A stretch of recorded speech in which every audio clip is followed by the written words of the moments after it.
सर्व गणेश भक्तांचे हार्दिक स्वागत सादर करीत आहोत चलचित्र देखावा लक्षात नसलेला बाप. लक्षात नसलेला बाप.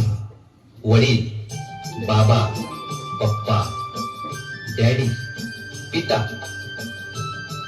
लिहिण्याला बोलण्याला खूप चांगलं वाटतं, पण आपण प्रत्येक जण सहजपणे नेहमी जाणून बुजून शब्द उच्चारतो, तो म्हणजे बाप. होय पण बाप. त्याच बापाविषयी थोडं. आई घराचं मांगल्य असते तर बाप घराचं अस्तित्व असतो. पण घराच्या या अस्तित्वाला खरंच कधी आम्ही समजून घेतलेलं आहे का? वडिलांना महत्व असूनही त्यांच्याविषयी जास्त बोललं जात नाही, लिहिलं जात नाही.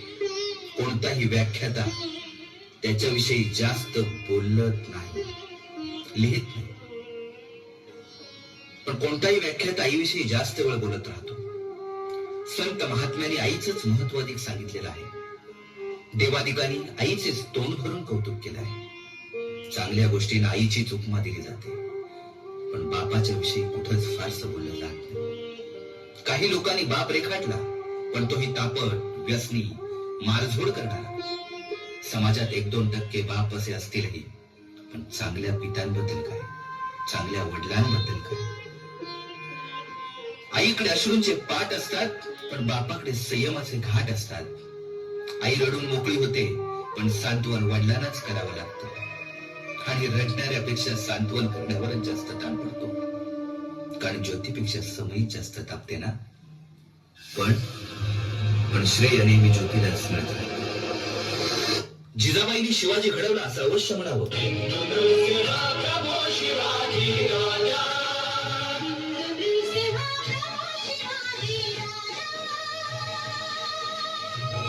त्यावेळेस शहाजीराजांची उराखान सुद्धा लक्षात ठेवा.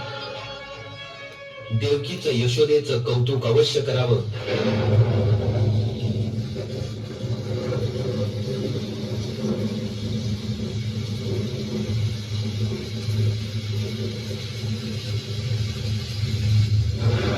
पुरातून डोक्यावरून पुराला घेऊन जाणारा वासुदेव लक्षात ठेवावा.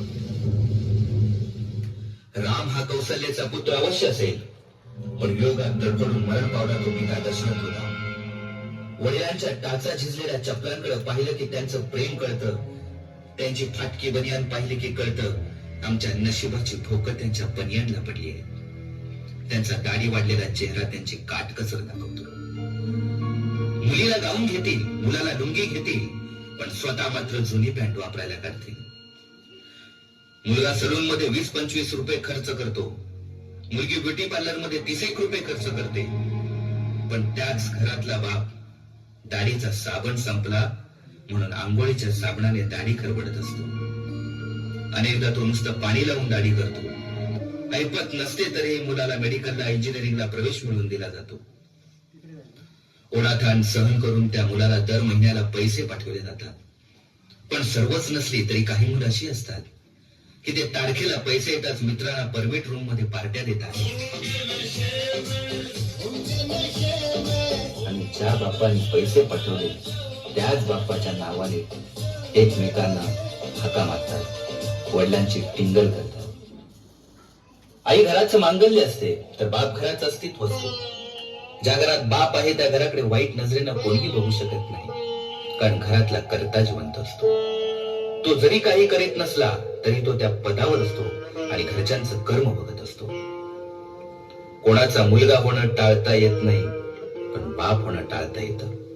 पण बाप कधीच बाप होण्याचं टाळत नाही. आईच्या असण्याला किंवा आई होण्याला बापामुळे अर्थ असतो. कोणत्याही परीक्षेचा निकाल लागल्यावर आई जवळची वाटते, कारण ती जवळ घेते, कवटाळते, कौतुक करते. पण गुपचूप जाऊन पेढ्यांचा पुडा आणणारा बाप कोणाच्याच लक्षात येत नाही. पहिलीत करणीचं खूप कौतुक होतं, पण हॉस्पिटलच्या आवारात अस्वस्थपणे वावरणाऱ्या त्या बापाची कोणीही दखल घेत नाही. चटका बसला, ठेच लागली, फटका बसला तर आई ग हा शब्द बाहेर पडतो. पण हायवेला रस्ता ओलांडताना एखादा ट्रक जवळ येऊन ब्रेक अचानक लावतो.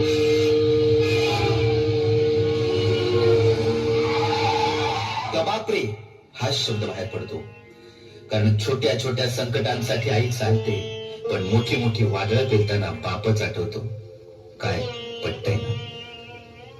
कोणत्याही मंगल प्रसंगी घरातील सर्व मंडळी जातात, पण मैताच्या वेळी बापालाच जावं लागतं. कोणताही बाप श्रीमंत मुलीच्या घरी जास्त जात नसतो, पण गरीब लेकीच्या घरी उभ्या उभ्या का होईना चक्कर मारतो. तरुण मुलगा उशिरा घरी येतो, तेव्हा त्याची आई नाही, त्याचा बापच झाला असतो. मुलाच्या नोकरीसाठी साहेबांपुढे लाचार होणारा बाप, मुलीच्या स्थळासाठी उंबरठे झिजवणारा बाप, घरच्यांसाठी स्वतःच्या व्यथा दडपणारा बाप खरंच किती ग्रेट असतो ना.